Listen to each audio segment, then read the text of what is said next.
Join us in today's conversation when we speak with UFO lobbyist from Washington, D.C., Stephen Bassett.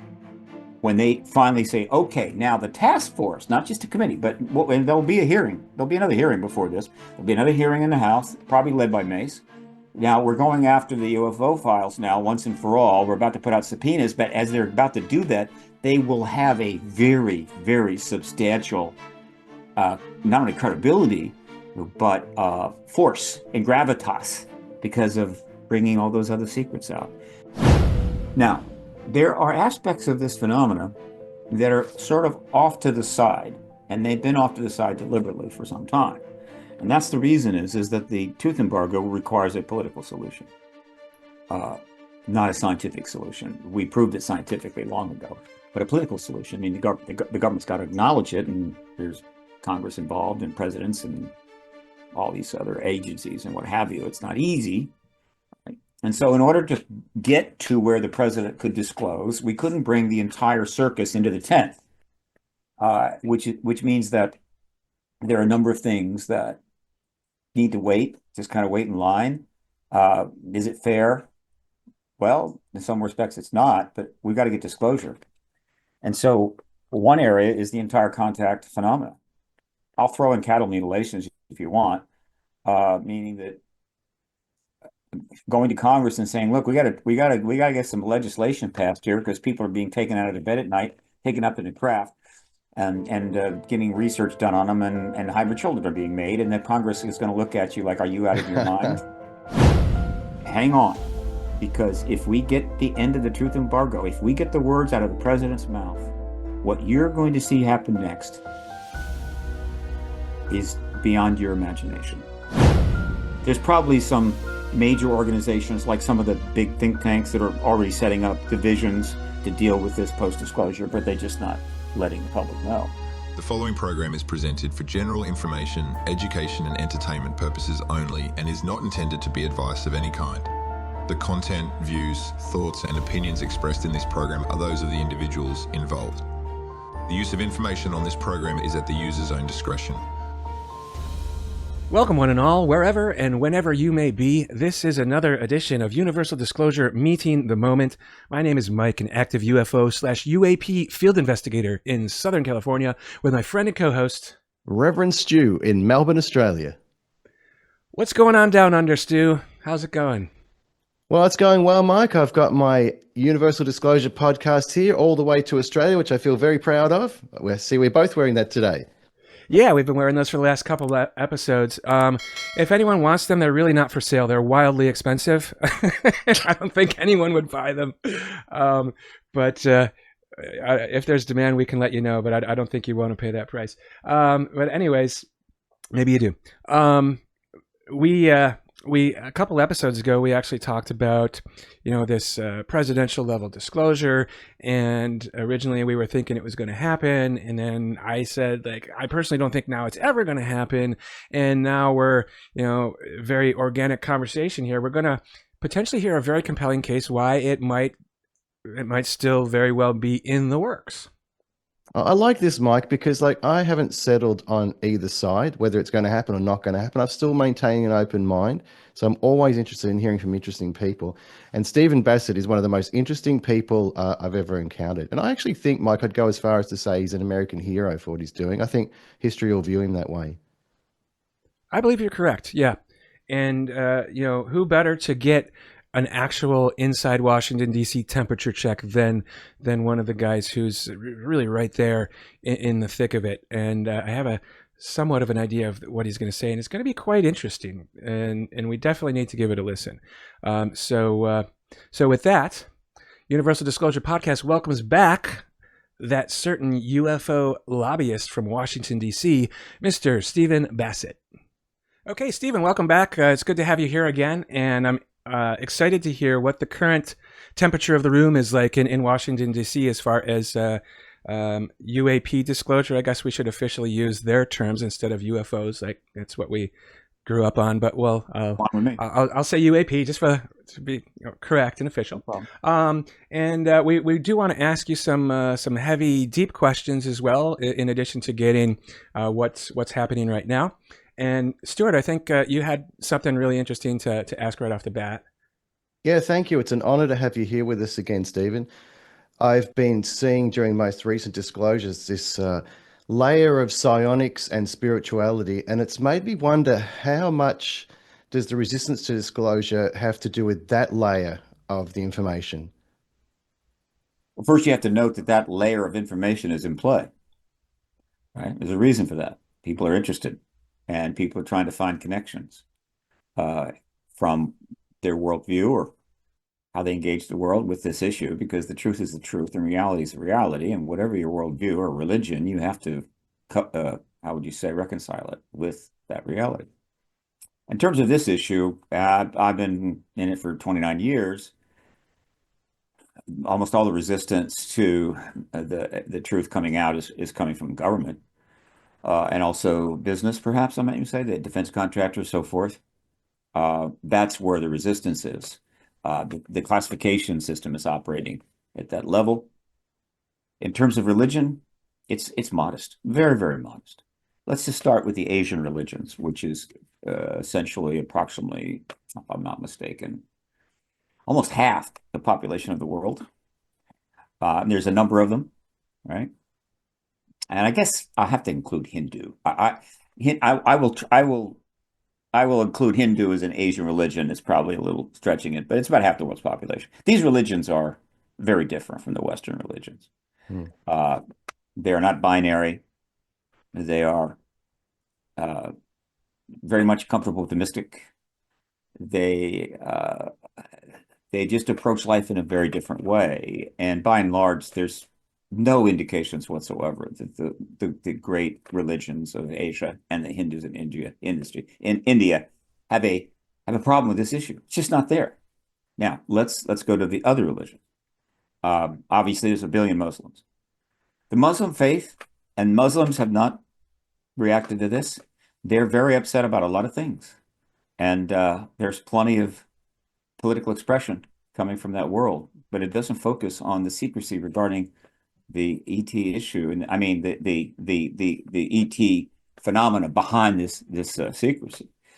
Not a problem. And let's get to the Christian world. All right, you got about a billion Catholics, billion Christian. In terms of the Catholics, the Catholic Church is way ahead of this. The Catholic Church has known about the ET presence forever. And why can I say that? The Catholic Church is the only religion in the world of any size that has fully institutionalized the confession, in which you can go and talk to your priest and it's absolutely secure. Even in various countries like the United States, that you have that privilege, like doctor patient privilege, you have priest privilege. Goes back a long ways, and they knew exactly what they were doing. Whatever the religious aspects of the confession are, the political aspects are non-trivial. And so you have Catholic priests for centuries and centuries who have all manner of people, from the very basic citizens all the way up to the leaders and the most powerful people in whatever country or kingdom or whatever, giving them their deepest secrets and concerns in the confessional. And so, assuming that contact with ETs is not something that just started about 40, 50 years ago, I think it's been going on for a long time in various ways, various manifestations. Not surprisingly, if the Catholics of the last 1,000 or so years, 2,000 years, some individual is encountering this phenomena, they are going to be very concerned. They're going to, what is it? I need to go talk to my priest. And so they were getting accounts like this for a long time through the confession. Now, how they interpreted them, say 1,000 years ago or 800 years ago, how the priests dealt with it, we can't say, but the church was well aware something was going on. And then as we approach the modern era, the Catholic Church, I think, very correctly decided that it was not going to make the same mistake it made with the Copernican revolution and the sun-centered universe, where they essentially banned books for 200 years, well after they had finally accepted the fact that it was true. They still wouldn't let a book in the library after, of course, they put Galileo under house arrest. They weren't going to make that mistake again. And so the Catholic Church has got substantial astronomy divisions. They have a head of their astronomical components. They study the stars. They study the universe. They have a vast library of information, which is not easily accessible. And within that library, you're going to find historic references to ET phenomena. And the Catholic Church and the popes have known about the ET reality for a long time, which brings us to the Protestants. By and large, most of the Protestant faith's pretty kind of cool. It's your Lutherans and what have you, Presbyterians. But within the Protestant faith, there is a strong evangelical thread. Not that there isn't strong and strong, very strict threads within all the religions. In the Muslim faith, you have extreme Muslims, which we would call evangelical Muslims, who brook very little departure from the ideology and what have you. Well, in the Christian faith, we have that. We call them evangelicals. They come in various varieties. And these are the ones that have been raising the concerns. And I understand it because they have a very, very rigid view about how this works, and their worldview and their personal comfort is extremely tied to this. And as a result, anything that casts it, puts it in doubt or challenges it, they're more sensitive. And so consequently, the evangelicals have raised issues from time to time. And then, of course, there's everybody in the world who is not religious, which is a fairly big number, by the way. It's a big number. And so they don't have a problem at all. And so the fact is, religion is not a barrier to disclosure. Religion will adapt very quickly. Even the evangelicals will adapt very quickly, just because it is reality. And once it becomes clearly defined as reality, it's no less real than the sun in the sky and the moon in the sky and the earth that we walk on. And they will accept it, that there's 100 billion stars in this galaxy, approximately 1 trillion planets, and some of those planets have civilizations, and not just life, but advanced life. And they figured out how to travel from star to star. But for those that just can't give up, they just can't quit that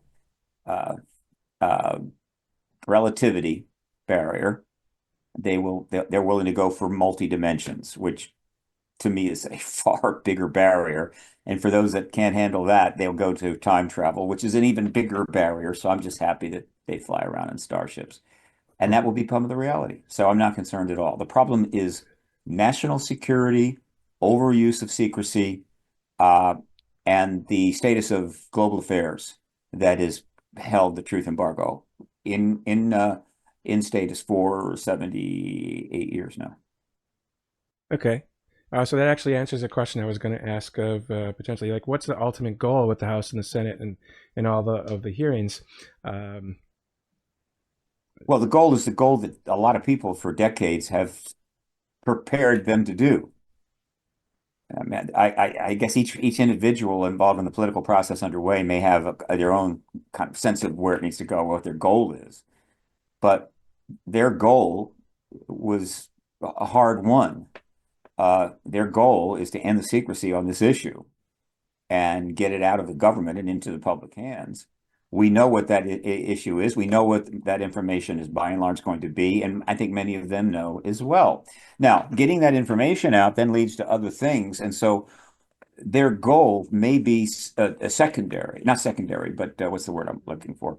Not ancillary either. In other words, they want the truth out on this, but that's not really their goal. Their goal is something they want to do once the truth is out. So whatever, the collective motivation of the senators and the members of Congress and the witnesses, and of course, the entire UAP research, activists, journalists, film creating, content creating world, which is me and you and the podcast and everything else, is that the secrecy ends. We get confirmation that we're not alone, which is something the Egyptians kind of knew. The Native American people in America and South America knew, because they hung out back in those days, and they told them they were from the stars. But that was a different time. Knowing now is another matter altogether. And so we will get that truth. And that is the goal, ending this lie. There are lies, there are big lies, and then there are galactic lies. And this is simply unacceptable. You simply cannot maintain this any longer. It's already done a ton of damage. We've wasted a lot of money. We have missed a lot of opportunities, though not crypto. And it's got to end. And so the rationale for that has been established and built. The research has been done. The politics is engaged. And so the biggest event in human history is about to happen. What can I say? Okay. So I've heard relatively recently a couple snippets of you talking about like what's happening right now today, and I think there may have been a recent meeting that you were at. Can you talk a little bit about that and sort of make the case of what's potentially in the works behind the scenes? What has happened is that the new engagement, the new effort launched by 10 people back in 2017 who were part of the Two Stars Academy of Arts and Science. That was the vehicle they came out in. That's not so important. It's the people that came forward. And then major news stories were presented from out of that group that were put in the New York Times that really set things in motion. It was like a trip switch. The New York Times has covered the issue going back decades. And the articles were okay, though some of them were debunking, but the New York Times has not ignored it. But these articles, and the New York Times knew it, were going to have a significant impact, which they did. Not just the articles, but the videos of the gun camera clips that were put up on the net to be seen now by hundreds of millions of views. So that was the switch, and off we go. From that moment forward, while the truth embargo's end was always inevitable, it was close, right? Very close. And could have happened and should have happened in 2017, which would have only been, 2017, only within a year of their coming forward in October of 17. If they had come forward, rather, at the end of 2016, which I believe was their intention, we would have had probably disclosure in 2017. So fine, didn't happen. So they came forward in the fall of 2017, and there was an excellent possibility that we could have had it done in 3 or 4 years. But things got strange. Not that they always haven't been strange, but they got really strange. And so it stretched it out. So we're now 8 years. The beginning of it, it was late 17. So late 24 would be 7 years. So we're just starting the 8th year since that switch was flipped, December 2017. And so we're pretty much there, meaning that we got a lot out of the way that led to the congressional engagement, involvement, education, learning, what have you, so that the Congress was drawn into this. It took a few years. The Congress then did what it's supposed to do on matters of great import. It created legislation to address it, which was, for some people, was like, of course they did, but really it's a huge thing that they did that. And so we've had 4 pieces of legislation since 2020. And prior to that, there were none, going back to 1947. And these legislations were non-trivial, and they helped build a structure. They helped set up an organization to engage at Arrow. Other entities of the government were involved, formally and openly. And so the whole thing is now moving forward in a standard way, meaning Congress gets involved, hearings are held. We've had about 8 of them. 2 of them are very deep, they're hard hearings. The other are more like briefings. Another one is about to come up. There's been a massive amount of coverage and journalism. In my print media archive on my website, paradigmresearchgroup.org, where I triage or curate, rather, articles from professional journalism, not fringe stuff totally out there or extreme, clearly nothing but UFO based journalism by and large. 7,000 articles since 2017. 7,000 articles curated, meaning all of them have substance. Some of them are major. So that media coverage was huge. Public awareness straight up. Okay. And of course, the internet has always embraced it, but that embrace has only gotten deeper and stronger. And so the development since 2017, of course, spreading out all over the world through social media, and then riding on the new tech in town. And that is the rise of the podcast revolution, which is still not figured out by a lot of people. They don't realize that uh, this is actually huge. It's like, oh, there's podcasts. Well, isn't that cute? So and so has a podcast. Whatever. They have no idea. They have no idea. The podcast revolution is going to be viewed historically as one of the most significant things that ever happened. There was a mini version of it many years ago when radio went online, right? And radio stations were normally broadcasting out in the usual modalities through the air. They said, let's put it online. And broadcast.com made a whole lot of money. And I forget who it made rich, but it turned him into a billionaire. And that was the beginning. And it was interesting and it definitely helped. But no, that's the podcast revolution is way past that. And so all of that has been happening in just a 7-year period, moving us further and further forward. So you've got witnesses coming out. You have more and more high-level people flat out saying there's an ET presence, literally on camera, on programs. You have legislation. You have entities set up like Arrow and the UFO study section of NASA, and on and on and on. All of this is building what you need to do. Doesn't have to take 7 years, but that's what you need to do to actually end the lie. We are, in fact, not alone, right? There is a non-human technologically advanced presence that I like to call extraterrestrial. It's been around for a good while. And yeah, we have some vehicles, and yeah, we have some of their bodies, and we've spent some time with some of the living entities. And yes, contact is taking place, and abductions are taking place, and crop circles are not all human, and a lot of animals are being, how would you say, killed for their blood and certain tissues. Like, oh, is that horrible? Come on, please, folks. Unless you're an absolute vegan, I don't want to hear your problem there. All of that, right, is happened in 7 years, and it has happened during an extraordinarily political, chaotic national and international situation. In other words, given the things that have happened in the last 7 years, you can go back 8 years, it's a miracle that it's made any progress at all. The stuff that's happening is just off the charts. But it's so important, so backed up by huge numbers of civilians determined to end this lie, that it just kept pushing through. In other words, we've been running into the wind, but never stopping.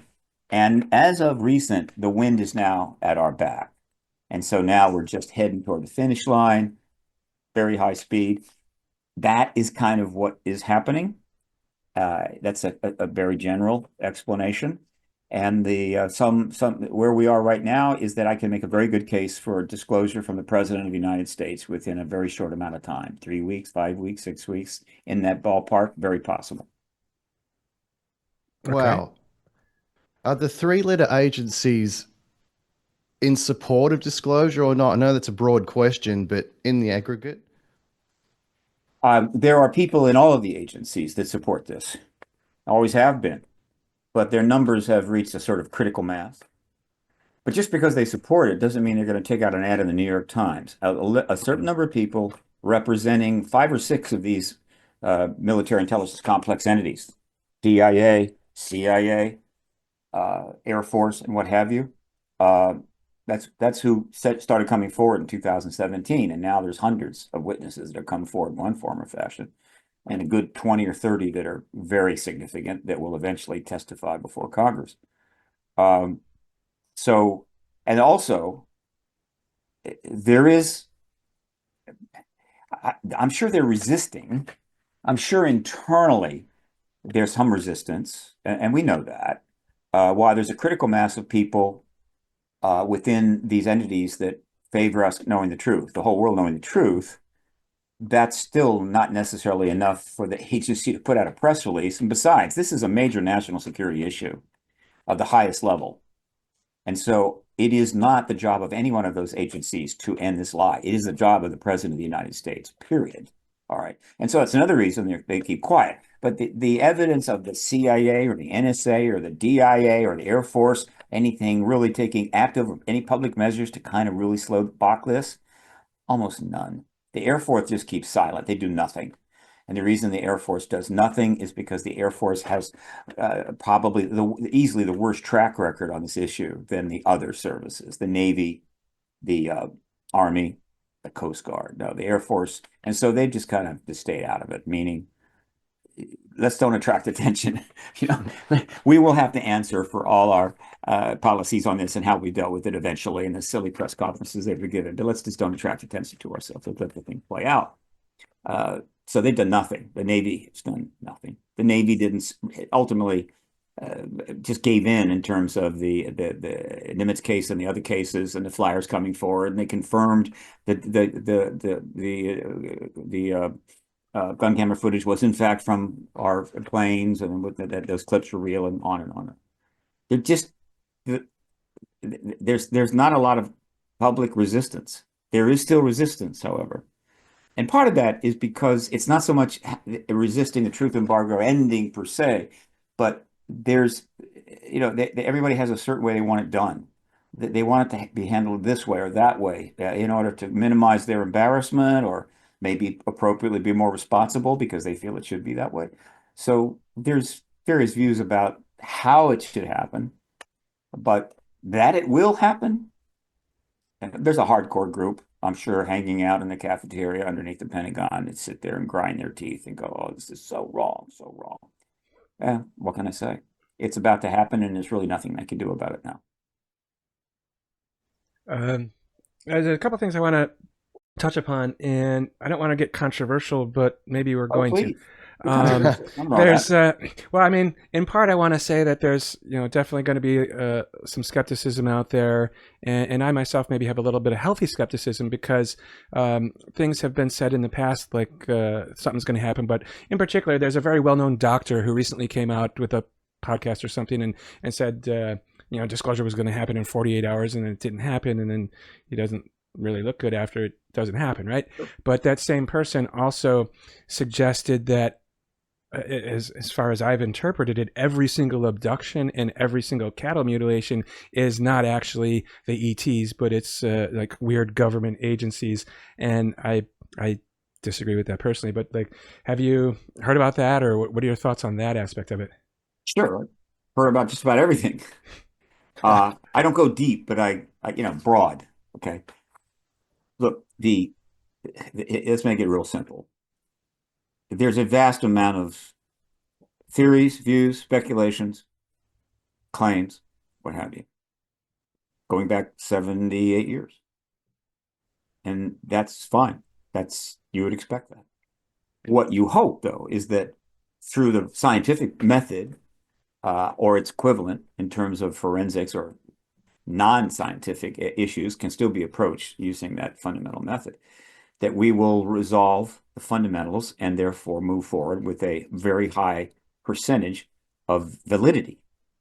The truth embargo was designed to prevent validity and keep us running around in circles for decades, theory upon theory upon theory, and fighting each other over which theory is better or which one isn't, or who's righteous and who isn't, and blah, blah, blah. The government would love it. There are people in government would love us to be doing this 100 years from now. I don't play that game, and I invite other people not to play that game. We need to get the confirmation of the extraterrestrial presence. Everything else is secondary or tertiary or quaternary, okay? Until that lie is ended, we really can't resolve the endless string of theories, speculation, and controversies, and we don't want to waste our time. So everybody will approach it in the way that they're comfortable with. They'll have views that they're comfortable with. They'll make predictions that they're comfortable with, just like I do. And some people say, well, that's wrong or that's wrong. Well, the fact that they're engaging and thinking about it, talking about it, that's good. All right, fine. If they can't simply sit in front of a camera and give you an exact, precise understanding of exactly what's going on, I don't expect that, because the government says there's nothing going on, nothing. And the government's going to do anything to help us know that. And they're hiding things. And so the problem is not any particular researcher, any particular witness. The problem is one and one only. It is the government's policy to embargo the truth of this issue. for reasons that may have had value at one time are no longer valuable, and in fact, they're destructive. So that's how I deal with this, and that's I need to focus on that, right? I'm not interested. I don't have the time nor the desire to help people prove that theory, that this is that person, whatever. No, no, no. There are plenty of people kind of do that, and that's fine. That's their choice. No problem. They write books, they research, they form groups, they create citing reports, they vet, they critique, they mock, debunk, whatever, all of that. That's just the natural process. There's nothing fundamentally wrong with that, except that with absence of confirmation from government, with the actual most powerful nation in the world blocking the ability to actually resolve these matters and move forward, it's dysfunctional. And so people are spending what little money they have and giving their lives over to trying to end a lie so we can actually move into the truth zone. And it shouldn't have taken 78 years. But then there's a lot of things that shouldn't have happened in the 78 years that I've been alive. My whole life virtually parallels from day one this entire thing. Though I wasn't quite involved when I was like 3. Still, it's like I can go back in my life and go, oh, yeah. I was such and such an age when that happened, this happened.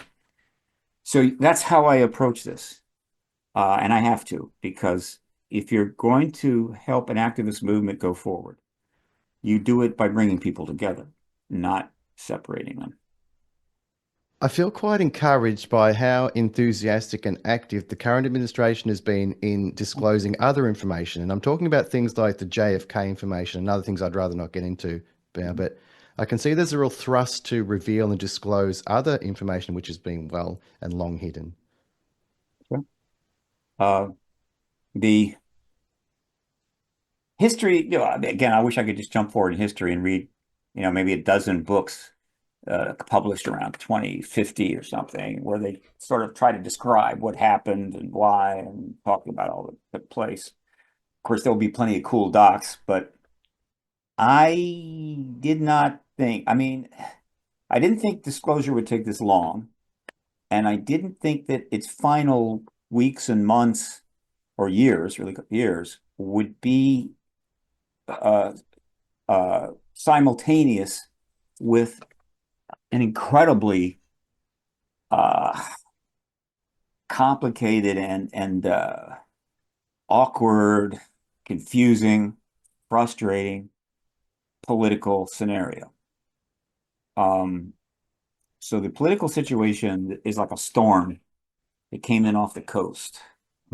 First you get the outer layers, the light winds, and then it picks up a little bit and gets worse, and then the rains pick up, gets a little dark, and then maybe the eye passes over you, so you get a little bit of calm for a while, and then boom, it slams you again. We have been in the middle of a political hurricane for a very solid 10 years.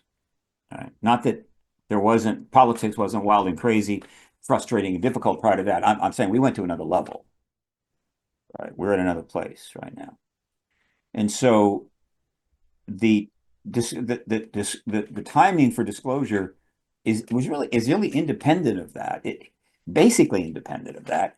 It's not like they basically just happened about the same time, because there were many opportunities to end the truth embargo prior to now, and didn't happen. But there was some efforts and some things could have happened, but it didn't. It kept getting pushed forward for a whole list of reasons. And so it ended up falling at the same time as this storm hits.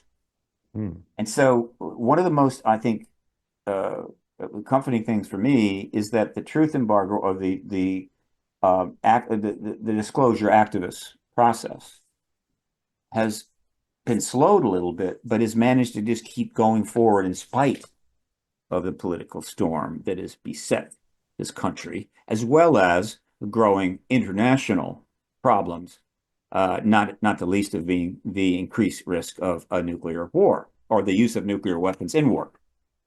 So I didn't see it, but that's the way it's playing. Now, as it happened, and sometimes history or fate takes away, and sometimes it gives you something. The Greeks understood this very well, only it was the gods that gave or take away, and they played with that. Well, the cosmos, I don't believe the gods, but the cosmos, yeah.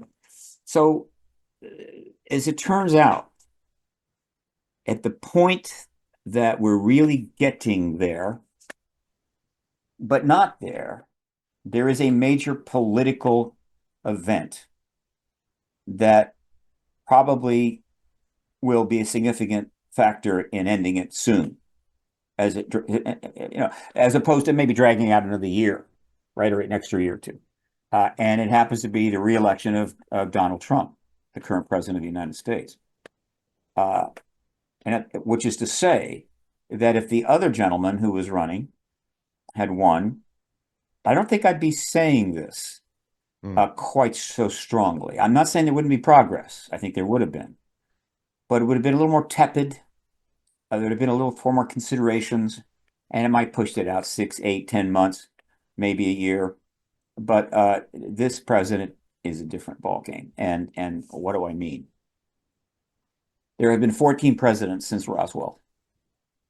Every one of them could have ended the truth embargo.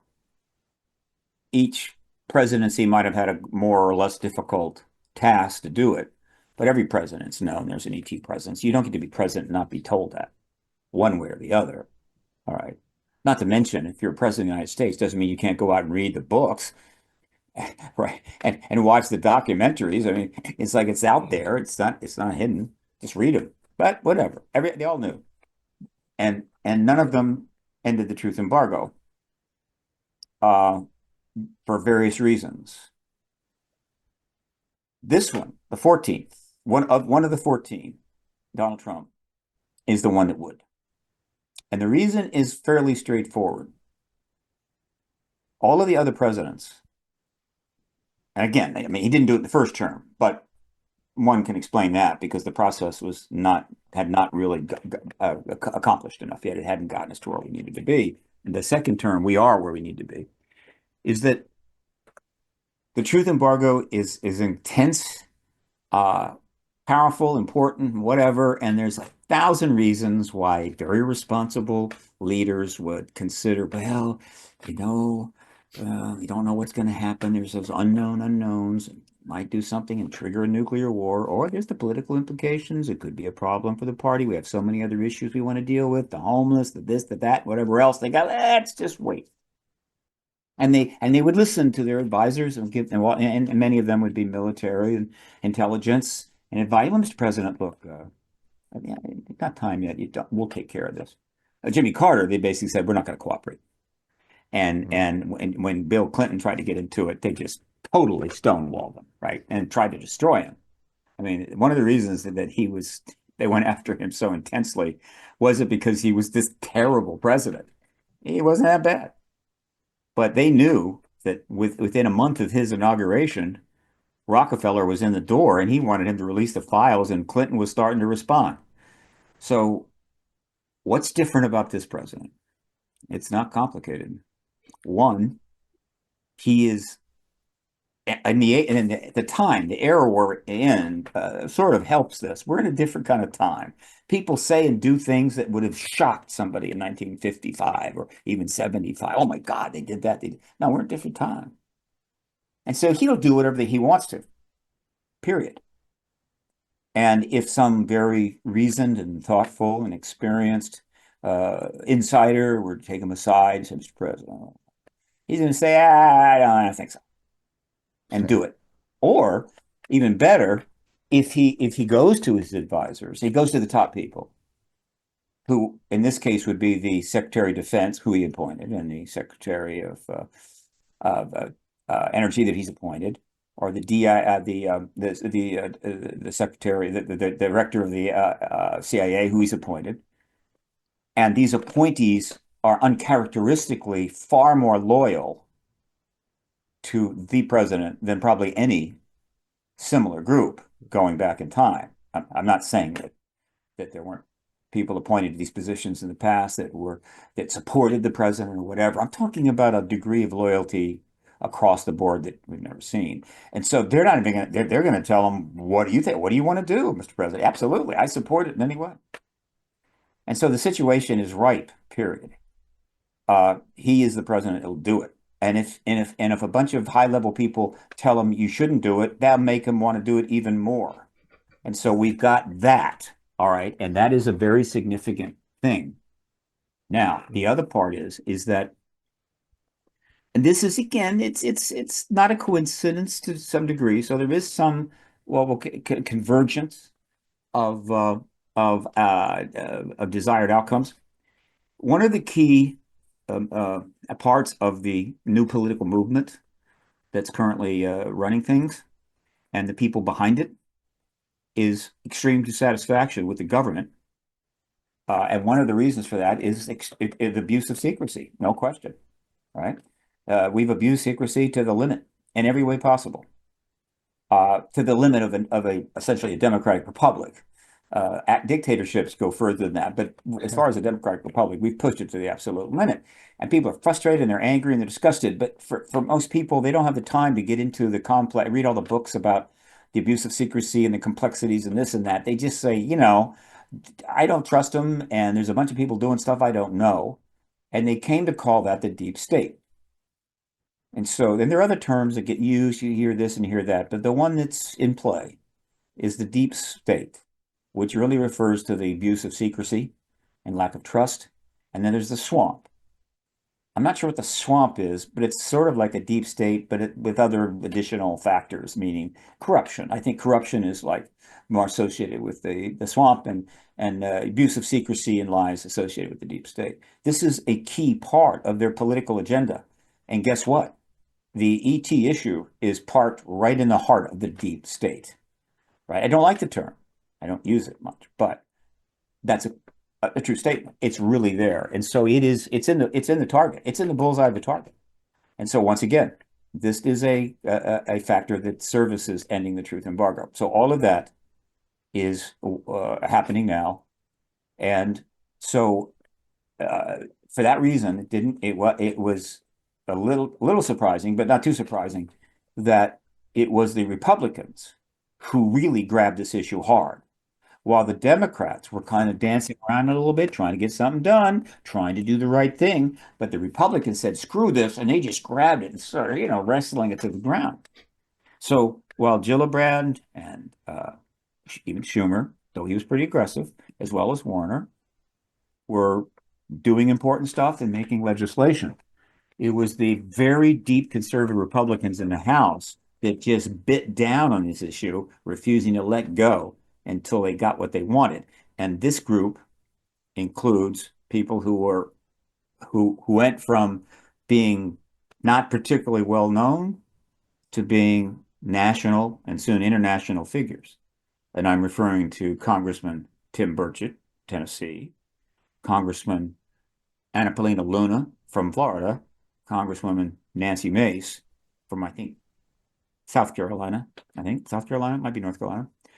Then you got Eric Burlison, right there, but not quite as out front. They literally are the point of the spear right now. Not the Senate Intel Committee. It is the House Oversight Committee.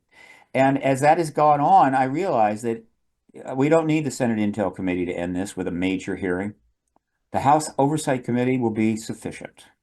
And they've done two, and they've got one coming up, and that's going to be if it's who I think is going to testify, which I'm involved in to some degree, it could be huge.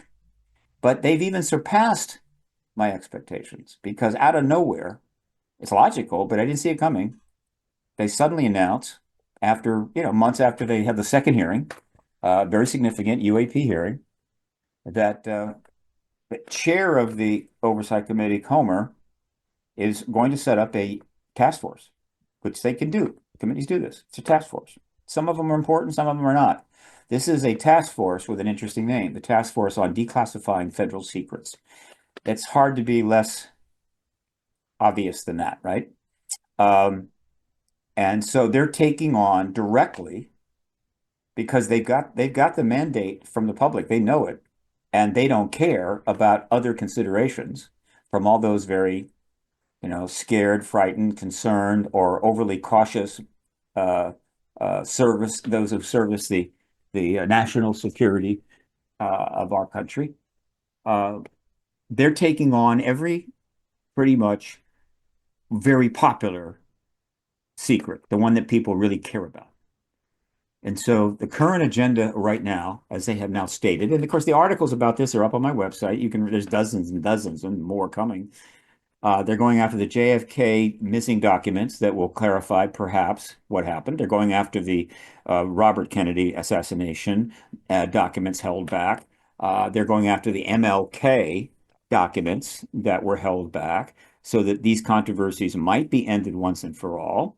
They're going after the Epstein files, which could get very, very interesting to say the least.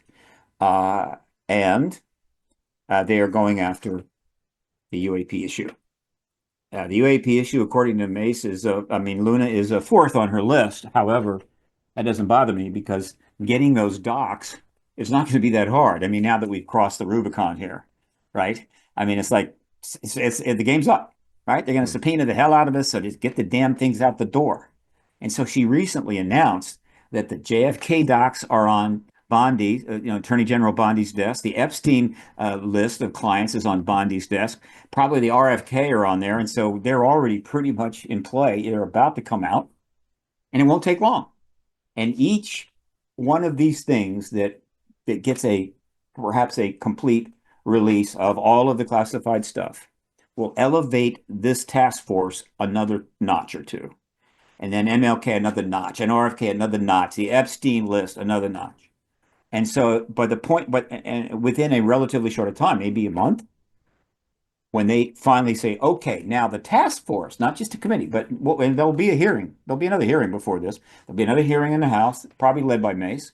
Now we're going after the UFO files now, once and for all. We're about to put out subpoenas, but as they're about to do that, they will have a very, very substantial, not only credibility, but force and gravitas because of bringing all those other secrets out. So the Republican Party is the truth party. The Republican Party is going to be the party that brings those difficult truths to the world, not the Democrats. The Democrats are involved, but they just couldn't go far enough. And I understand why. I don't want to get into it. My work is nonpartisan. It's been nonpartisan for 29 years, and I'm not going to start tomorrow. I'm simply saying Democrats had issues and problems or whatever, or worldview, that they couldn't get it done.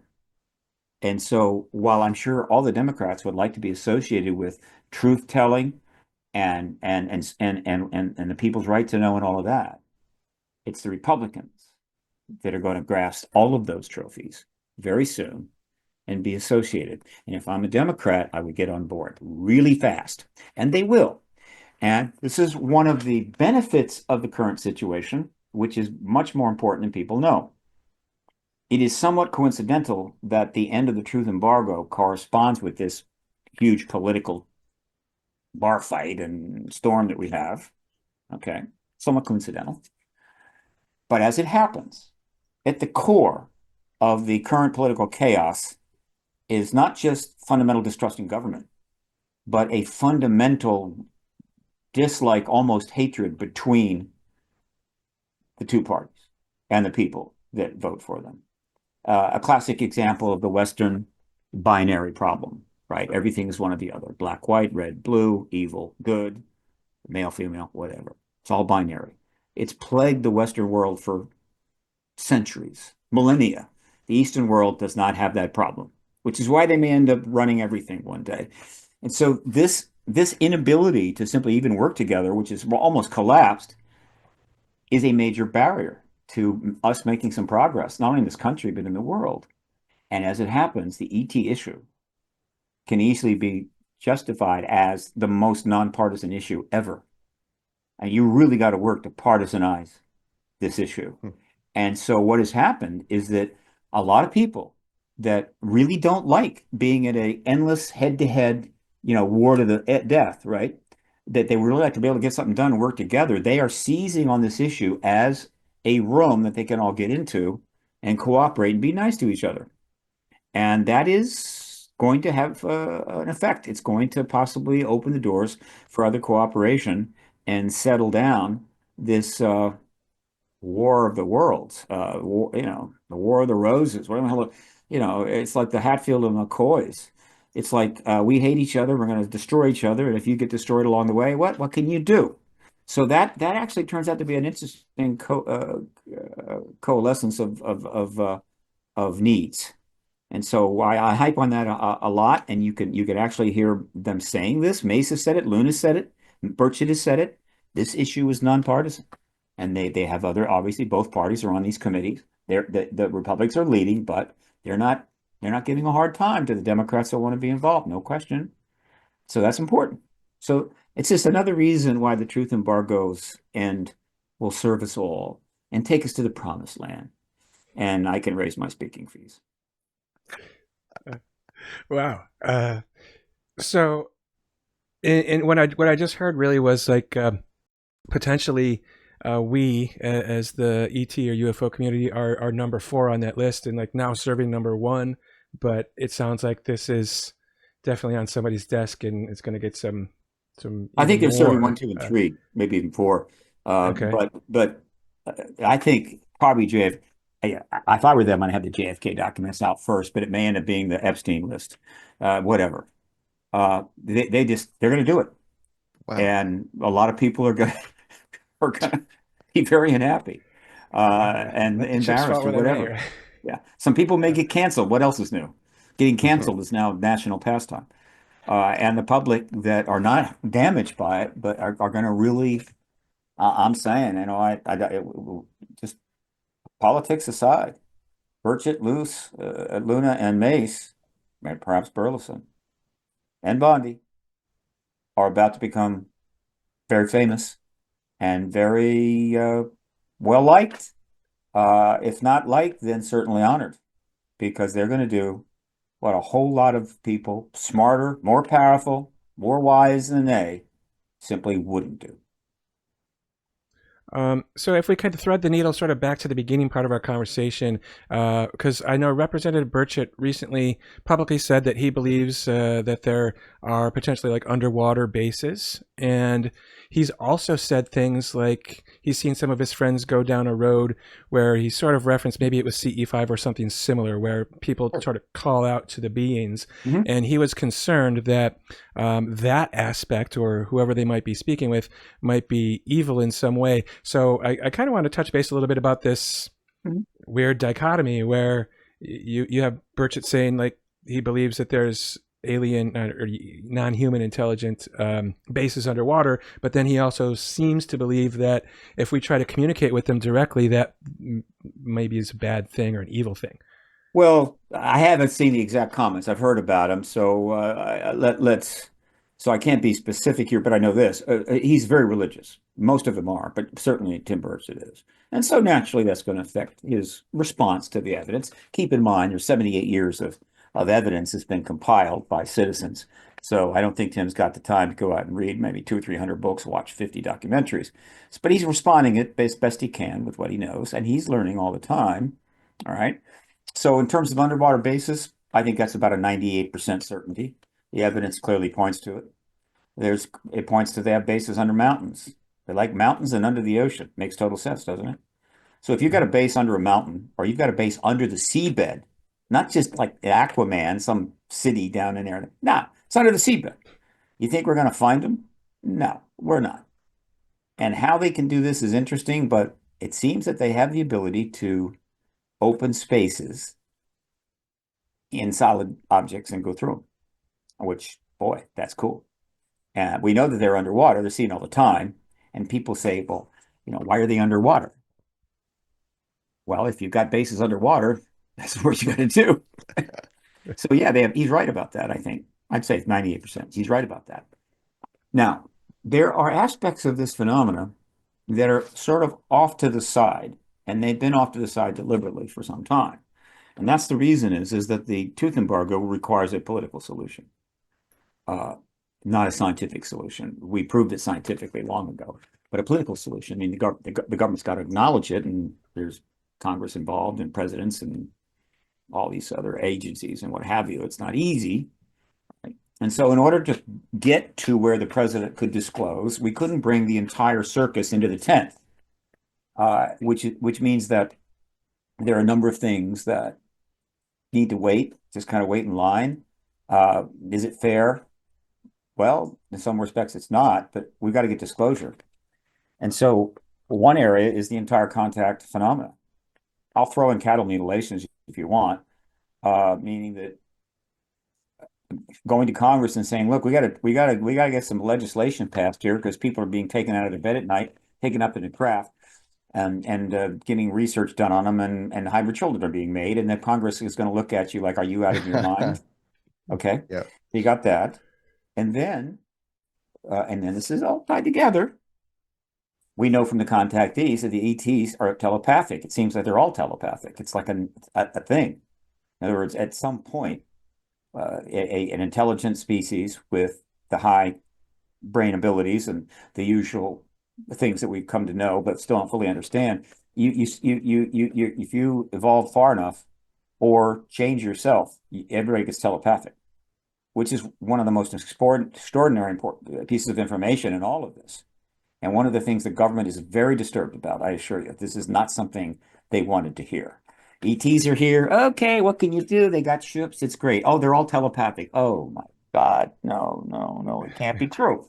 So the telepathic of ETs and the ability to actually put messages in human minds and read human minds is really cool. And once we get the disclosure and the issue is validated, that validates the contactees, that validates their reports of telepathy, and that means huge amounts of money is going to start getting spent by all kinds of institutions trying to figure out exactly how that works. All right. And how it works is not clear, but it clearly there is a medium or a way that thoughts in one person's brain or images can move into another person's brain. But it gets better because, not surprisingly, the ET presence and other factors stimulated interest in, quote, paranormal. And there's paranormal and there's paranormal. And I'm talking about the paranormal stuff that's got some substance to it. And so the Russians dived in. I think the Chinese did as well, and ultimately we did. It wasn't they started looking at a lot of things, and one of the things they were looking at was telepathy. All right, and then they started looking into what we call remote viewing. I think they looked into psychokinesis. They looked into pretty much everything, and whatever the hell they found, they didn't tell us. It just kind of seeps out a little bit. So you get a movie like Men Who Stare at Goats, right? But you don't get a full, 5,000 page report of the paranormal research by the Department of Defense for like 30 years. So remote viewing, telepathy, it seems that there is a medium of information transference that we don't understand yet. And remote viewing is far more intriguing than telepathy. Remote viewing is something else altogether. I mean, somebody being able to put an image in your head, what the hell, It's basically the internet. But somebody able to sit in one place and project their consciousness to another place and see what's there, even if it's, 10,000 miles away or something, that points to something even more profound, though maybe related. And so there is that aspect to this. So the human race for years has interfaced from time to time with some of these very interesting and exotic aspects of our reality that we simply don't understand. And we've given this label and that label, and it's created quite an effect on us. But what we haven't got is understanding, clear understanding. So you try to describe it as best you can, you name it what you will. And what we'll discover is that, well, most of what we said and thought about it was wrong, but at least we were thinking about it. So one of the major developments of the 1980s, late 1980s, early 1990s was, well, two things happened. In the early 80s, very early 80s, end of the 70s, is you had the emergence of the modern contact era because a number of books had been written and people started having images and memories, and before you know it, it's a thing, big thing. Now it's massive. But the other thing is that toward the end of the 80s, some people, most notably Stephen Greer, decided to, well, if the ETs are telepathic, which he's a contactee and other contactees, then they can read our minds. Let's all get together, go out in a nice quiet area and communicate and ask them if they'd like to come down, maybe have a burger, share a glass of wine or something. And it quickly evolved into what are called CE5 events, including night vision goggles, laser pointers, so everybody can immediately whatever. And there have been countless thousands of these CEI events, some formal, some less formal, going on for decades. A whole nother thing happening. Now, could Mellon or anybody go into the defense, I mean, the offices of the members of the Intel committee and say, look, there's something going on here. People are calling in ETs, right? Because they're actually putting their, they're projecting out a desire and they're coming in and we're having, no, I'm not going to do that. That's, you can't get the disclosure that way. That doesn't mean they don't know. So I think that most of the people in Congress that have gauged this issue know to one degree or another about the fact that this CE5 stuff is actually happening. And the which at minimum means that telepathy, if in fact they are calling them in, can traverse substantial distances, which, if you know something about remote viewing, shouldn't shock you.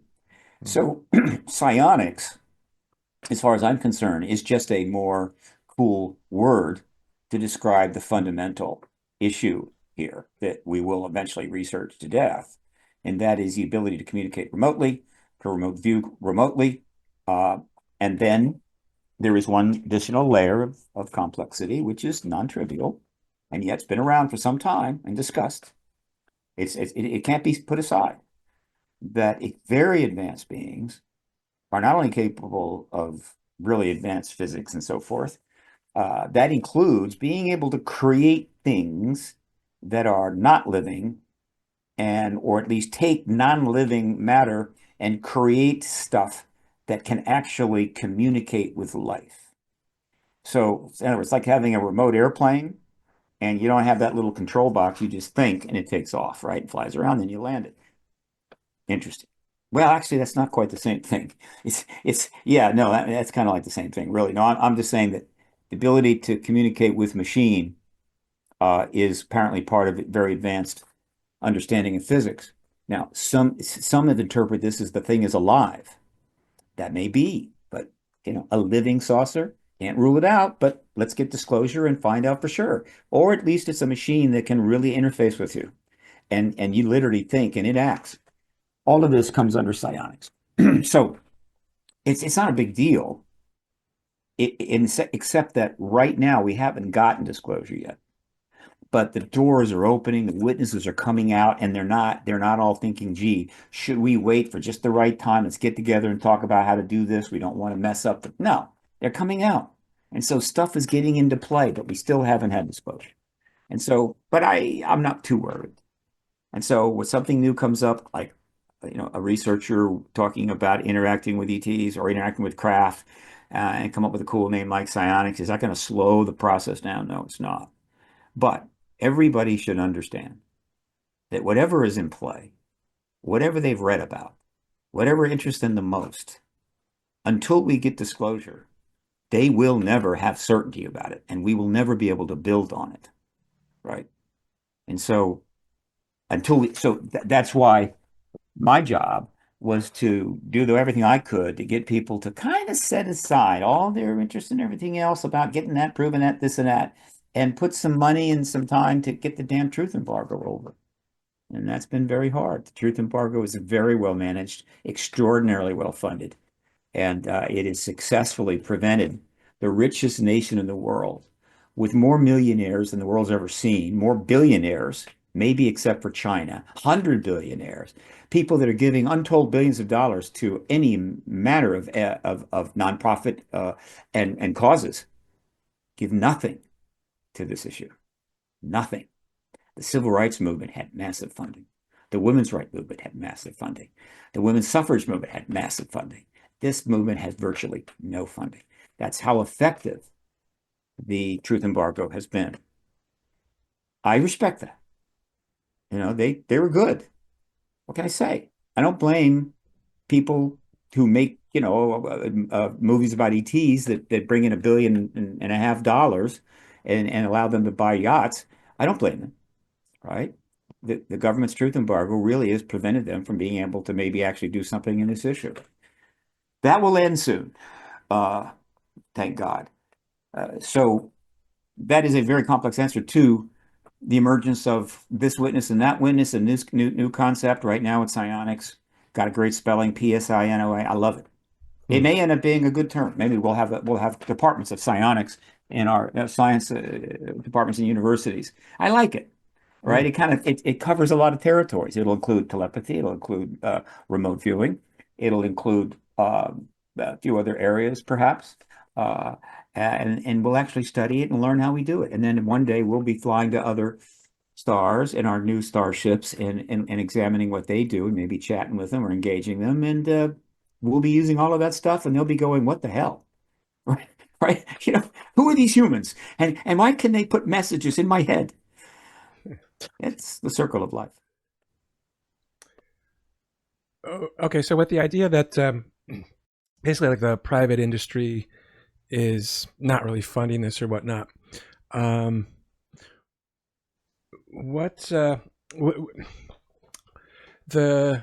heard here and there that the government is wanting to put out like eminent domain, and whatever private companies already might have these things, that they go back to the government. Now, I agree with there should be no one company or group of companies that control this, because it's the most wonderful stuff, right? But then I also like don't necessarily trust that the government would do the right thing or not, somehow profit from it as well. Like if the government were to give a craft, let's say, maybe they somehow protect the rights to it or whatever, but they give it to private enterprise as like make it a, what do you call that thing? Like a contest or something. And like who can crack the egg? Because I know there's people listening to this particular channel, even though we might not be very big, who could, if motivated correctly, could bring out a whole bunch of dollars for something exactly like that. But without the craft, like how does something like that happen? Okay, let's frame this. Since 1947, latest, we've had a vehicle. It was a chevron-shaped craft, the same ones that Arnold saw over Mount Rainier, and the pilots were ETs, but they're not the ones that you were familiar with. They were similar, but then after a while you didn't see them around. It was like they left.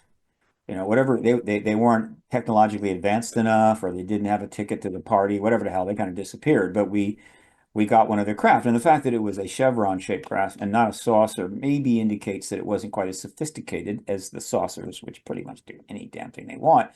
And that's one of the reasons they crashed. Anyway, so we had that. Okay? And, well, one of the reasons that humans were always going to learn how to fly is because there were birds and they flew. And so we saw that you could fly, right? Even big birds. And because we knew it could be possible, there was no question we were going to do it. We did it. Same thing. The moment that people in government, or anybody, frankly, but certainly people with great scientific minds and credentials saw what these saucers could do, then they knew it could be done. And therefore, their motivation to find out how was like 1,000-fold. And so starting early on, we started everything. We threw tons of money, God knows how much, into figuring out how to do that, because we could do that. They could do that. And I believe we have made anti-gravitic craft. How many? Don't know. How many types? Don't know. But some of the stuff we see is ours. Okay. Now, the thing I'm more interested in, though, is that if they are from the stars, which is what they told the ancient Egyptians and other ancients in that area of the time, as well as Native Americans in the U.S. and South America, and what they have told contactees, okay, that they're from the stars, which, to me, that's a non-trivial thing. Why would they lie? They're really from the future, but they're afraid you'll be upset by that. They say, now we're from the stars. We won't even mention the future. So if, in fact, our government logically and appropriately, certainly the people that matter, felt early on that they're from the stars, that meant that star travel was possible. And so you just know that, okay, if it's possible, then we will throw all the money we can get at figuring it out. And of course, one of the things we don't know is how much progress they have made. So you got that. All right. But the nature of the truth embargo is one, it's the highest classified matter in the world. Two, it's directly tied to the nuclear arms race in many ways. Three, that the threat of nuclear war was the number one basis upon which to support an absolute lockdown on this issue in the minds of everybody involved. Meaning, if you want to break your non-disclosure, we might have to kill you. We might just have to, not pay you anymore. But you might start a nuclear war, and you're gonna have that on your conscience. That's gonna be a real drag. Whatever. So they're kind of linked together like that. Okay, I've got that. And so what the government did was, okay, we've got to study this. Any craft we get, we're gonna throw all the money at it we can. We're going to study it. It's going to be incredibly classified. It's going to be probably a lot of the work will be done in underground facilities because they're really good at creating underground facilities. They don't show off that tech because they don't want us to know how easy it is. But Elon Musk is ruining it because he keeps showing how easy to drill stuff. But God knows how many facilities we have, and one day we should know about every one of them and where they're located. Maybe even have visitor tours. So they've been working on it for decades, but they had to keep it classified. There are a number of things they did. One is to apply this whole tier of classification systems up into including the upper levels and creating programs with certain qualities. The SAP is a special access program that you have to have access to, right? But if some higher up comes to you and says, I understand you're working on this, I'd like to learn about it. And they will acknowledge they're doing it, but they may say, sir, you don't have the classification yet, but go get that special access rather, and we can talk about it. An unacknowledged special access program, that's the ultimate, meaning that you're working on it, and the head of the military, or maybe even the president, I don't know, comes to you and says, I heard a rumor that you were doing this, and your answer isn't, yeah, but you don't have the access to it. The answer is, I have no idea what you're talking about. And I'm serious. And they're serious. And so you've got all these programs in which everybody involved in it can't talk about it at all, except for the people that are in it, right? So in other words, if there's somebody maybe not working on the facility, maybe somebody in some other part of the government, it's not so much that they have the quote, the special access. It says they're in it and they can't tell anybody. And so it's more contained, and they have created this massive structure. And one of the things they did to maintain the research with the most security is they put a huge amount of it under the atomic energy area, the Department of Energy. Why did they do that? Because it's not a military entity, and two, it has a special legal position. The laws, which make it even more difficult to access stuff in that particular box. So they put it there. But then, not surprisingly, they wanted to take advantage of all of the skills that exist in our top engineering and science organizations. And so they contracted a lot of it out to certain, what we call defense contractors, logically, that are building the submarines and the planes. And they said, okay, do what you can. Let's study this and let's get back to us. And they've been doing it for decades. And I'm sure they found a lot of things. So you've got that. All of that is designed to keep it contained. And by the way, the defense contractors also have this extra advantage that you can't file an FOIA under law and they have to respond. You can't say anything. So this is all part of tightening it up. Now, one of the drawbacks is that, okay, if all these companies are doing all this work and being paid by the government, who has the proprietary rights? Well, they may not even have an understanding about that yet, but it is a pretty important issue because post-disclosure, the amount of money that will be made from this new science and technology is going to be in the trillions. Okay, so the breakout moment on that, which really had not been in play, it had not been in play in any formal way until July the 14th of 2023, when it landed like a bomb, an ontological bomb. And Chuck Schumer went in front of a camera to announce that in a few days he was going to put up the fourth legislation on this issue. And this was going to be an omnibus bill, the big bill, right? He and Mike Rounds and staff had put it together. And so it was not really a Senate Intelligence Committee bill. But he's a very powerful man. So he comes out and announces it, and he talks about he's going to do this and this and this and this. And I'm going, that's what we need. The bill is everything we need. That bill, as it was written, Only thing beyond that is maybe a little more witness protections, which is easy to add, not a problem. But in terms of ending the entire secrecy on this issue, that bill could do it all. Might take 3, 4, 5, 6 years, but that bill gets it all out and into the public domain and into the archives. Everything, the bodies, the science, the craft, you name it, right? But it was a bill too far, and so it eventually got cut back. But when he announced the bill, something profound happened, and I was watching it.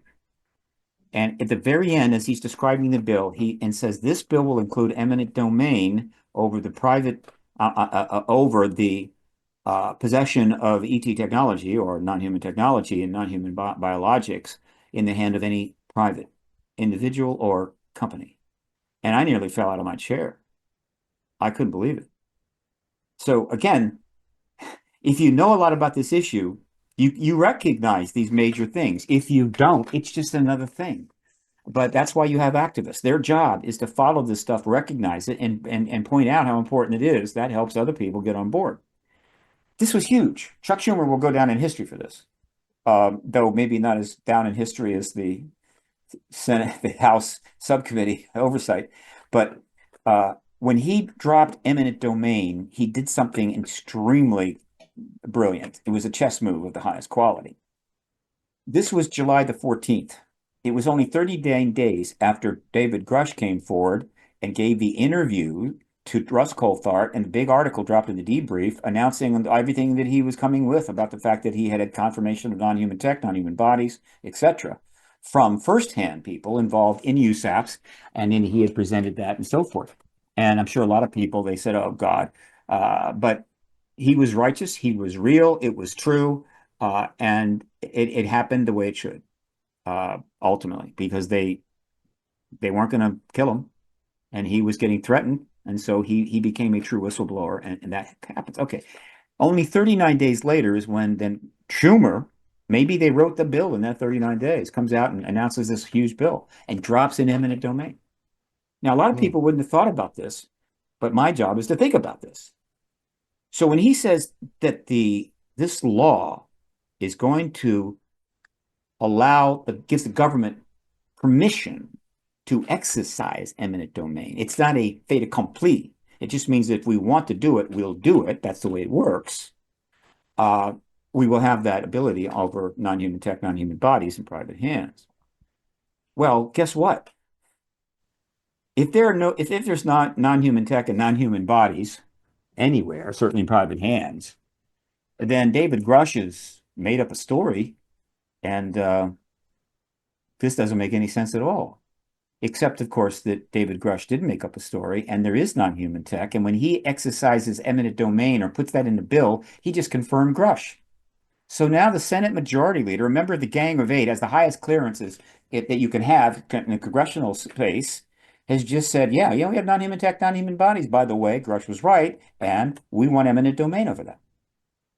And then it gets better, because the bill was certainly a challenge for everybody behind the scenes on the truth embargo. Eminent domain was a bridge too far. And so the defense contractors, they coughed up a furball. I mean, they go, wait a minute. We've been working so hard for so many decades. Some of my proteges have died, but eventually, our company was going to, make a lot of money. Okay. Our shareholders were going to get really rich.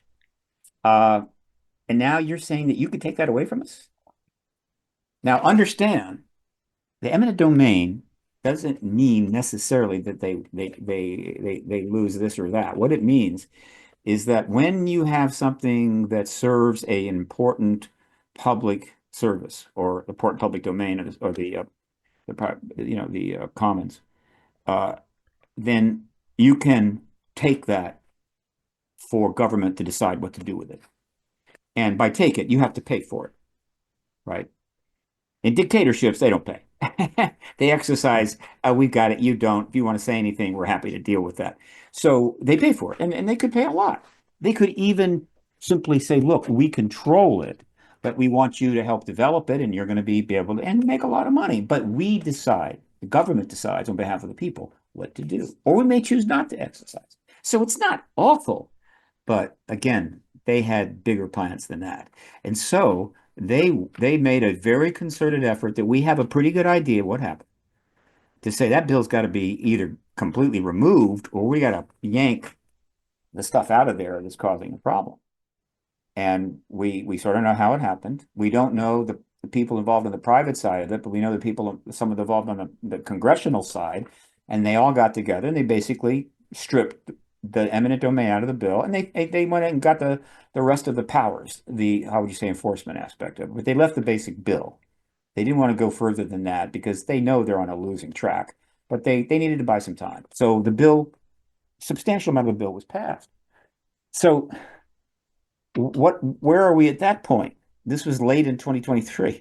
Well, Grush says we have non-human tech and non-human bodies. Senator Schumer comes out and says, yes, we want eminent domain over those non-human tech and non-human bodies. And then the defense contractors are saying, we're not going to let you have eminent domain over the non-human tech. Who has it now confirmed that we have non-human tech and non-human bodies, which means that we're not alone, which means that the truth embargo is covering this up. So that was a big deal. Went all through 23. And as we approach the end of 23, even though the bill had been gutted, it was still there.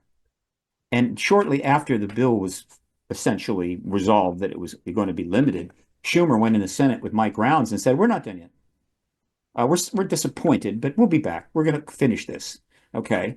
And then the truth embargo people panicked and said, oh my God, he's not going to give up. And so they convinced, the head of Aero to sign off on a completely bogus study that was designed to stop stuff because it said this, they're there, and it was all a lie, but that was a desperation effort. And so it's the end of 23. There was time at that point, if the Congress wanted to, and particularly if President Biden wanted to, they had an opening right then. They could have moved fairly quickly, gotten a major hearing done, brought the witnesses in toward the year early 2024, and locked it up and gotten disclosure in 2024. They didn't. And part of the reason they didn't is they knew the political storm that was coming. They knew by the end of as we started into 2024, that the whole situation politically was very, very shaky. And so there were plenty of people on the Democratic side. So we cannot throw this in this election. We'll lose or something, whatever. They just couldn't do it. And as time went by, more things happened. But as we approach that election, we move into 2024, not going to happen. So that guaranteed it was going to move forward. But they probably thought, we're going to win. We're going to win, and then we'll do it. They didn't win. And so they lost their moment in history. They lost their chance to have that brass ring. They could have gone to any one of 13 other presidents, and they passed it to the new president, Donald Trump. And as it happens, that worked in favor of the truth embargo for an early resolution, because at one of the core aspects of the, quote, Republican agenda is to sink the deep state. And the truth embargo is at the heart of the deep state. And so it is a legitimate target. And so that's a win, right? And people will, want to say, well, why do you support this one? No.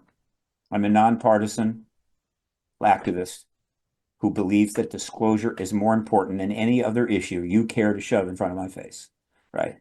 You don't like this, you don't like that person, you don't like that policy, but blah, blah, blah, blah, blah. And I'm going to say, I understand, I appreciate it. I hope it all works out for you. But there's only one thing that matters in terms of this movement, and that's ending the truth embargo. And so I've got plenty of supporters from every spectrum of the political arena, and I love that, and it's going to stay that way. Oh, that is really awesome. Don't you love my short answers?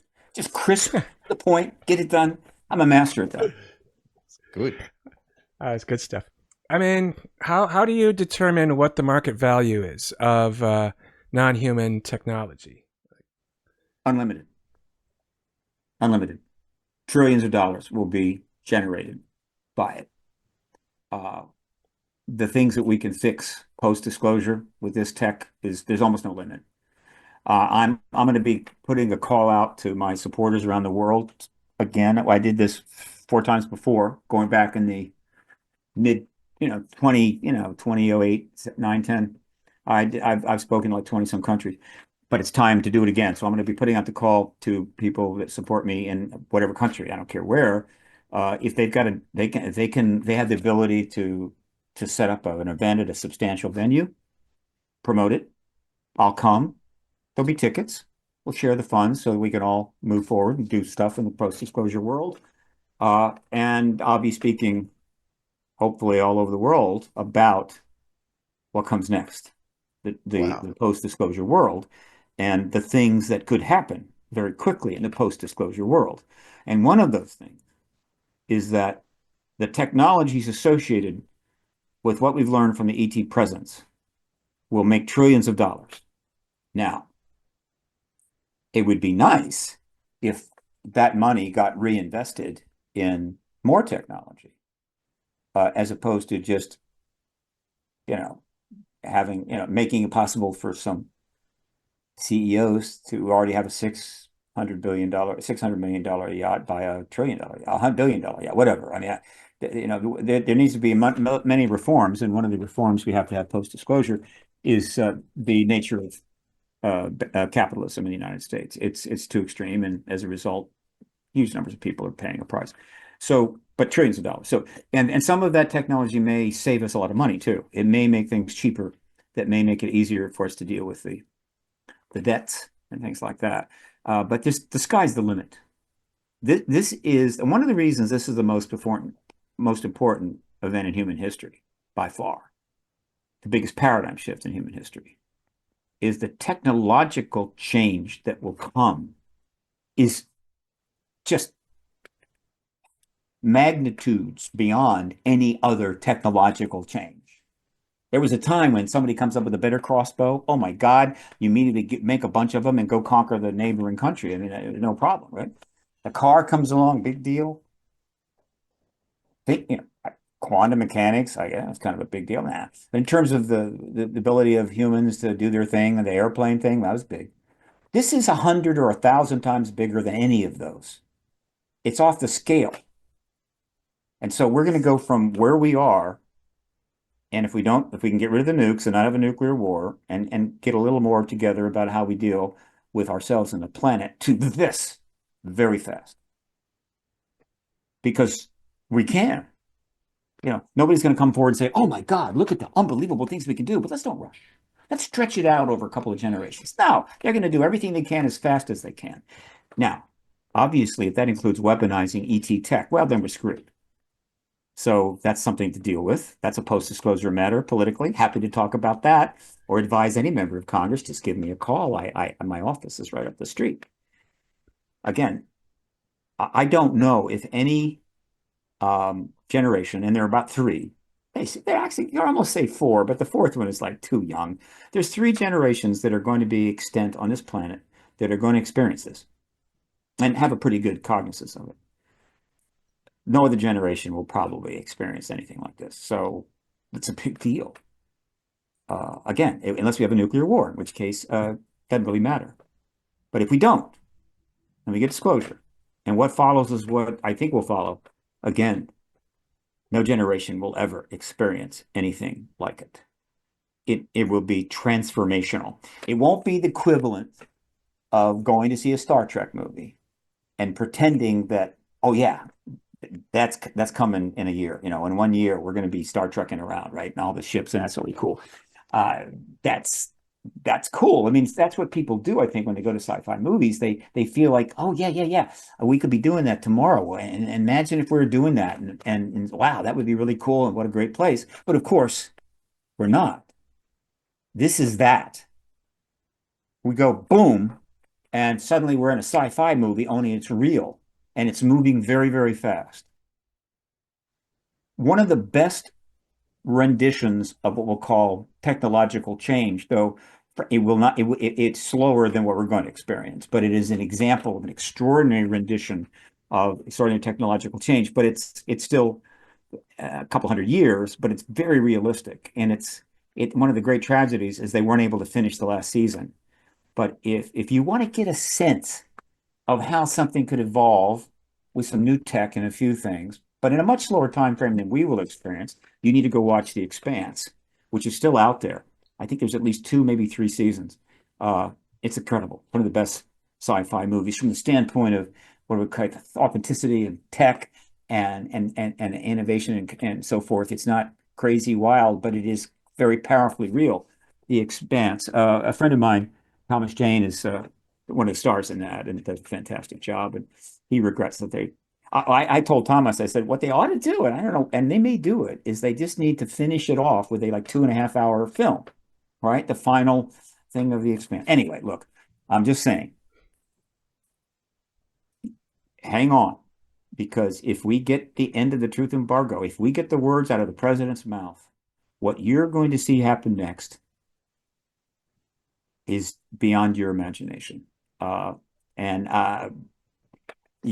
we've got the internet, and we've got our 80-inch TVs with the surround sound. We're going to be able to follow all of this around the world and watch it happen and benefit from it. And there will be a renewed excitement about the future possibilities of the human race that we are not even close to now.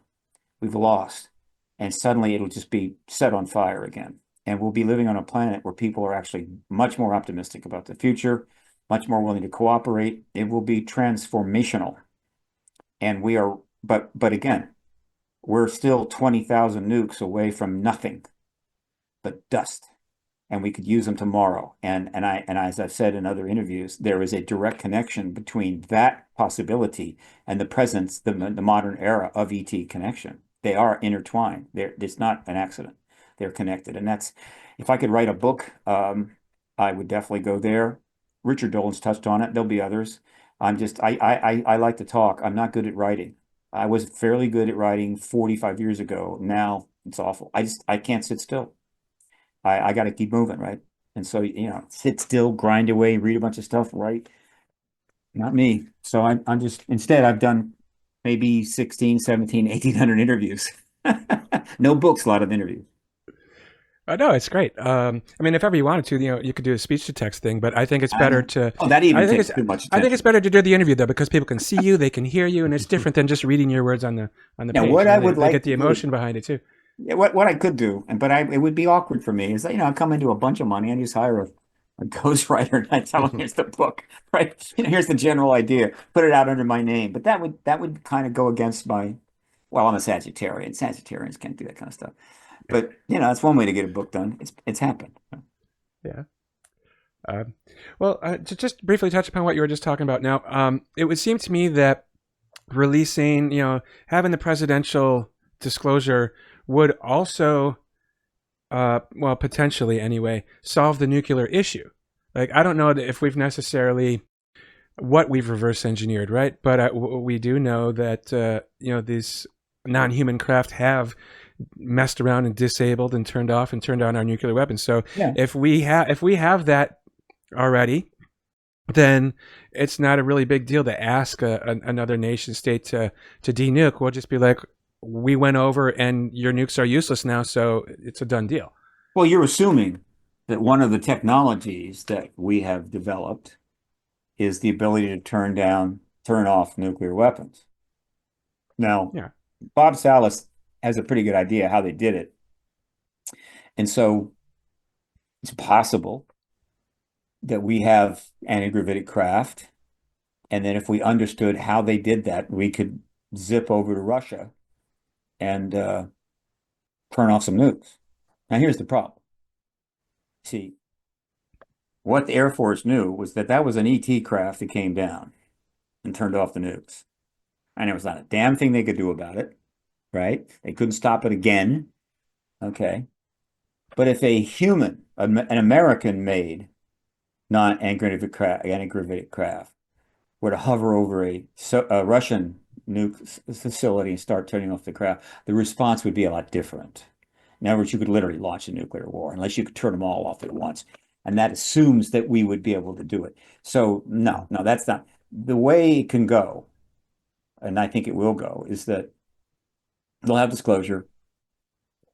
We'll hopefully avoid a war.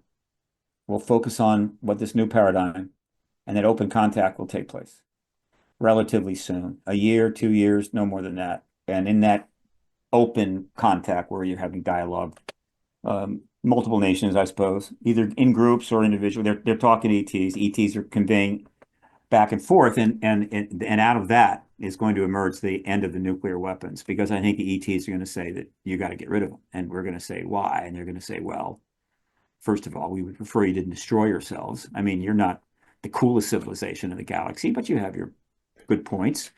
But the real reason would be that you're pretty advanced, and you're going to build starships pretty soon. You're going to put those stupid nukes on there, and that ain't going to happen.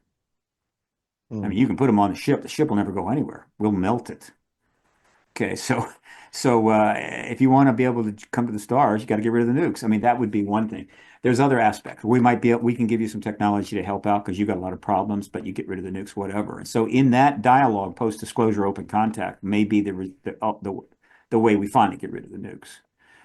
But in the meantime, and I certainly agree with Greer on this, there is no question that efforts to weaponize whatever tech we have learned from these crash vehicles is underway.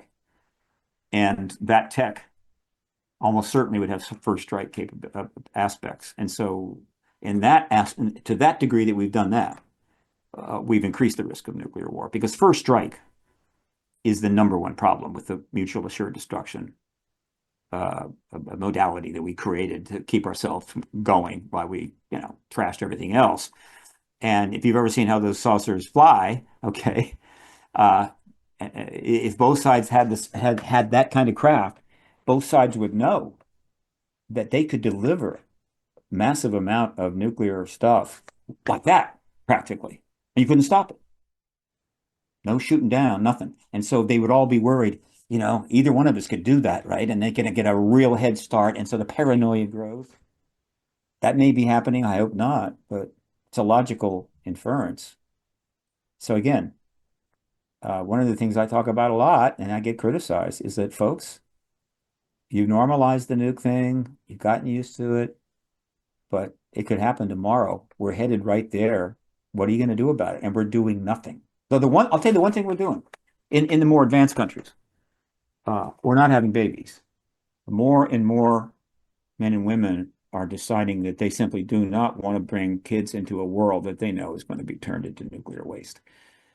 So again, this is not a good situation, right? I try to be optimistic, and God knows there's a lot of stand-up comedy out there, because that's the only thing that keeps me sane.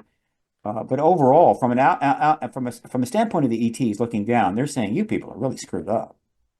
We're worried for you. Now, to what extent are they willing to do something about it? That's up to them. But any reasonable interpretation of the status of this planet right now is that you guys are really screwed up. You're in deep trouble. It's nothing but pain and suffering, except for a few. And eventually the people that are dying and suffering are eventually going to come for the few. And they're going to find you on your yachts and in your underground facilities in New Zealand, or wherever the hell you are. And they're not going to be nice. So it's all screwed up, guys. And that may be the reason why they're having this more ultimate, modern, aggressive interaction with us. That would be appropriate, and may be the case. Look forward to finding out. Reverend Stu, any last questions from you? No, but I really want to thank you, Stephen. This has been really amazing. Each time you bring some more layers of information and great insights. It's been fascinating. Thank you. Thank you. Appreciate it. You're part of the process here. Doing a good job. Got a good background there. I love the way it's laid out. It's very cool. Got the insert. That's really cool. So anytime you need. Now let me quickly do some promo. Absolutely, yeah. Organizations are forming already now. Many, some I don't even know about, but they're forming, anticipating disclosure. And they know disclosure is coming, and so they're getting ready for it. Some of them have raised hundreds of thousands of dollars. I think a few have raised millions of dollars. There's probably some major organizations, like some of the big think tanks, that are already setting up divisions to deal with this post-disclosure, but they're just not letting the public know. But the New Paradigm Institute is one of the big ones, and that's Danny Sheehan's organization, nonprofit 501c3, based out of California and Washington, D.C. They have an office right up the street from me. They need to raise millions of dollars because they can use that money, and because Danny, of course, and the people around him are able to address almost every aspect of the political and legal post-disclosure world. So newparadigminstitute.org. You got an extra couple million around, drop them some. And then you've got the Soul Foundation, created by uh, Gary Nolan, the Nobel Prize nominee in genetics. He formed the Soul Foundation out of Stanford. That's got a very substantial group of people involved. I think they've raised some millions, and that's a science think tank, meaning we're going to do a lot of science thinking about the world and science post-disclosure, taking advantage of the newly revealed technology. And then you've got a political organization, a 50c4, which is political, meaning you give them lots of money, and then they use that money to influence the policies, right? And that's the UAP Disclosure Fund. I love the name. Based out of, I think, San Francisco. So there's that. MUFON is expanding its operations with a huge media department run by Ron James, as well as they're interacting with the members of Congress. They've had many, many meetings on the Hill, so it's got a lobbying function as well. MUFON is trying to morph into a post-disclosure entity. And there's others. There's one called and there's a number of international entities, ICER, and so there's a lot of entities that are going to convert over. I need to get a list of those. I'm going to do that and get it up on my website. In other words, folks, there are people getting ready for this. Are you going to get ready? You care? You want to pay attention? Or if you want to help, how we deal with the post-disclosure world. You happen to have a couple of $100 billion around because, you're just a really good entrepreneur, or you got into crypto early. I still haven't figured out blockchain. I've had some very smart people explain it to me. And I got a degree in physics. I can't figure it out. Anyway, fund these organizations. These organizations are going to change the world, and you'll be there. You'll be part of it. Maybe you'll be on the board. You'll get to go to special meetings, all that good stuff. But the Paradigm Research Group right now needs about 20 to 25,000. Got a donation thing on my website because I want to do another X conference as soon as possible at the National Press Club with the Washington Plaza Hotel associated.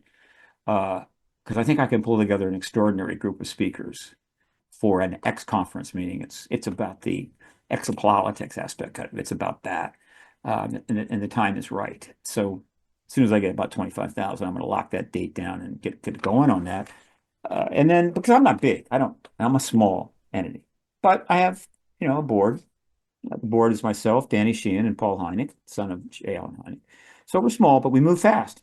And I'm in the press building next to the White House, and with some great facilities in the press club upstairs. So if somebody will drop some serious funding on me, and by serious, 20, 30, 40,000, these other entities, they want $1 million, I can start moving and do some more stuff.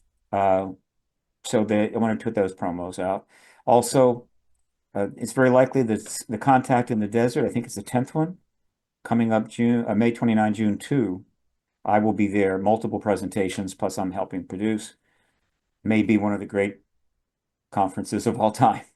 I mean, if you can imagine disclosure happening between now and May 29, and 2,000 people get together at the Indian Wells Resort, and spa, which is like really deluxe. It's beautiful. The energy level is going to be through the roof. I mean, it's just everybody's going to be getting drunk on champagne. It's going to be something else. And so, yeah, you got plenty of time. And you want to wait till disclosure happens, fine, but you won't get a room. You'll have to go to another hotel. That's all right. There's plenty of wonderful hotels around. No big deal. Okay.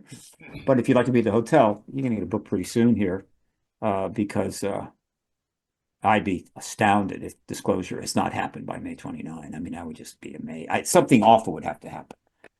And that can happen. I shouldn't even mention it, but that's what happens. Greer was making enormous progress, and then suddenly 9/11 happened, and forget about it. All right. And there have been several other instances like that. We sort of grouped together, sort of got back on track. I was doing some stuff, and then the Iraq War happened. Everything went to hell. I mean, we've been down this road before, and it can happen again. But I got a hunch that not this time. We're going to finish this. And then hopefully whatever awful thing happens later, and there could be, it will be happening in a different time, in a different paradigm, a different world, the post-disclosure world.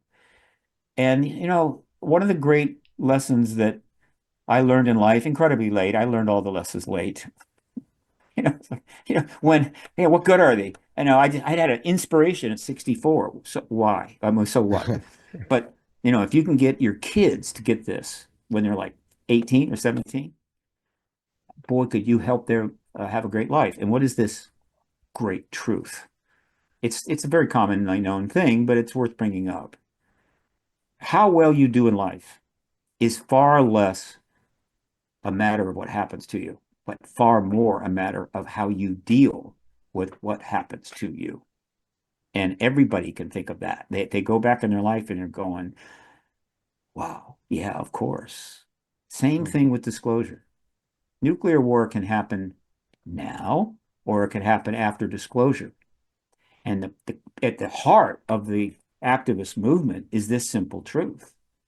How we react to a nuclear event, meaning I say nuclear war is simply could be one nuclear weapon used in a field of battle, right? That's a nuclear war. Then the question is what happens after that?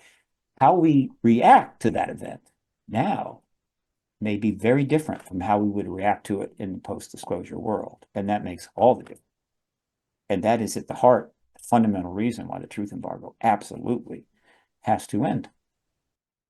That's it. That's my promos.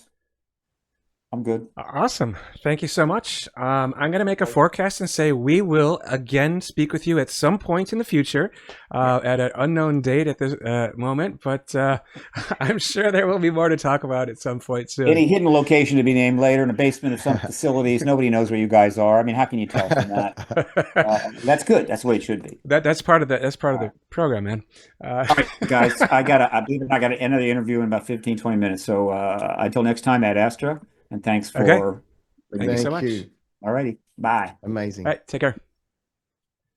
All right, Reverend Stu. Always cool to talk with Stephen Bassett. What did you think about that one? Well, I really mean it, Mike. I'm absolutely honored to be talking to that man. And the layers of information that he brings and the insights, the intelligent perspective, I really appreciate it. And he always gets me thinking. Like I'm telling you, I'll be thinking about the things he raised today for probably at least the next 3 days. I'll be contemplating it. Yeah, I'm going to as well. At one point during his talking, I was just like, maybe he's right. Maybe we're wrong. Maybe there's no need for our channel about the spirituality aspect of all this, right? And maybe it's time to just wind this thing down. But I mean, we're not not going to do that. But he made me think in a different way. Yeah. Yeah, well, I can tell he's aware of some things in the background which he wasn't disclosing at the moment, which is smart. But there was an excited air about those revelations coming up, and I really felt it. It was infectious. I feel excited now again, Mike. I'm kind of re-energized by the whole thing. Yeah, me too. We ultimately don't know what's going to happen in the future, but it does sound like, and I'm always happy to publicly correct myself when it's appropriate. And it seems like maybe I was wrong with my interpretation of a couple episodes ago. I said that the government at large in the U.S. has maybe done it about face, and it seems like that is not actually correct. And it seems like they are, in fact, moving forward behind the scenes and getting ready to have some more movement on this.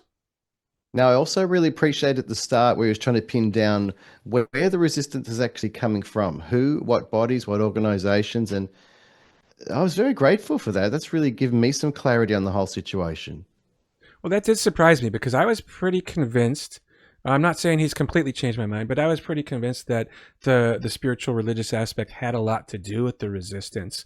But from his perspective, I guess that's maybe not as big of a deal as what maybe you and I, or at least myself, think that it is.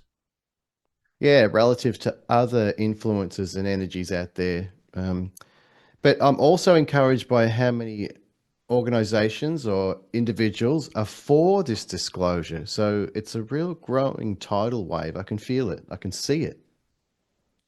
That it is. All right, Mike, I reckon we push on forward with our show, with disclosure, with our interviews, because as I've told you before, I'm absolutely loving the journey and I am learning all the time. I've learned from today's interview. Yeah, I did as well. And in our next episode, we're going to be going back into our sort of prime focus for what we call season 2, right? And that's the experiencer part. And we're going to be talking simultaneously with Mary Rodwell and Barbara Lamb about that. We're also going to touch upon the child aspect. If you're a parent out there who maybe wants to hear about that, it was a great conversation that we've already had actually, and I'm looking forward to putting that out as well real soon. Yeah, I'm very proud of what we achieved with that one, Mike. The great energy between the ladies, the absolutely fantastic information. Can't wait for you all to see that one. Absolutely. So, as always, we thank you for your likes, comments, and subscribes, and please hit the share button. Make sure you hit the bell notification button too, so you know when we put out the episodes. And tell the robot that you want other people to hear these conversations as well. It's important. There's a sea of information out there. We are a very small speck in it, and we just want to help out anyone who is interested in this topic. Thank you. As always, so much love to you out there. Just stay on this journey with us and we'll stay on it with you. See you back here real soon.